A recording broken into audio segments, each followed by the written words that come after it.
माशाल्लाह जी, हमारा कस्टर्ड बन के रेडी हो गया है। हमने इसको 1 घंटे के लिए फ्रीज़र में रखा था। ये अब ठंडा हो गया है। हम इसको एक बाउल में निकाल के आपको बताते हैं।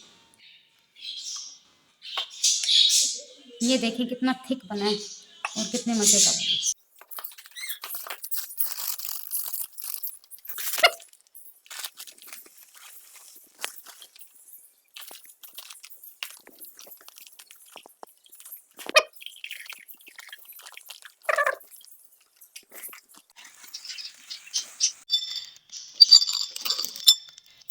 अस्सलामुअलैकुम। आज हम बनाने लगे हैं कस्टर्ड वाली सेमियाँ, जिसके लिए हमें 1 लीटर दूध चाहिए। 1 पैकेट हमने सेमियाँ ले ली हैं रंग बिरंगी, और आधा कप हमने ले लिया है कस्टर्ड, और 1 कप हमने चीनी ली है, और हमने गार्निश के लिए मेवा और खोपा लिया है। अब हम पानी रख देंगे गर्म करने के लिए। अब हमारा पानी गर्म हो चुका है। अब हम इसमें डालेंगे सेवइयाँ।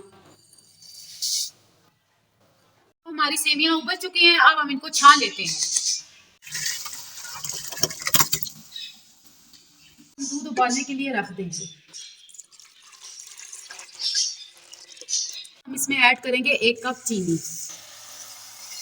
अब जितनी देर हमारा दूध उबलता है, इतनी देर हम कस्टर्ड का पेस्ट बना लेते हैं। अगर हम कस्टर्ड इसी तरह डालेंगे, वो गुठलियां बन जाएगा।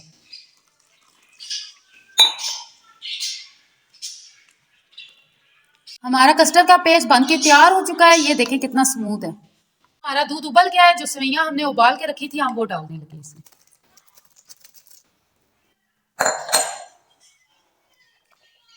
अब हम इसको 1 से 2 मिनट तक उबाल लेंगे। हमारी सेमियां दूध में पक चुकी है। अब हम इसमें डालने लगे कस्टर्ड। कस्टर्ड जब आप डालें, स्टील चम्मच को हिलाते रहे कि कोई गिल्ट ना बने आपकी। हमारा ये कस्टर्ड थिक हो चुका है। अब हम इसमें डालेंगे मेवा और खोपा।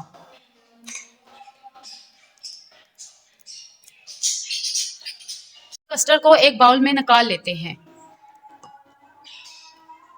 चला, हमारा कस्टर्ड बनके तैयार हो चुका है। अब हम इसकी करते हैं गार्निश। इसको गार्निश करके 1 घंटे के लिए हम फ्रिज में रख देते हैं।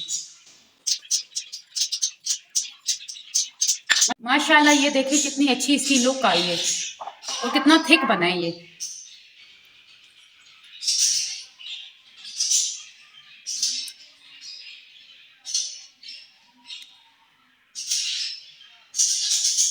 माशाल्लाह जी, हमारा कस्टर्ड बन के रेडी हो गया है। हमने इसको 1 घंटे के लिए फ्रीजर में रखा था। ये अब ठंडा हो गया है। हम इसको एक बाउल में निकाल के आपको बताते हैं। ये देखिए कितना थिक बना है और कितने मजे का।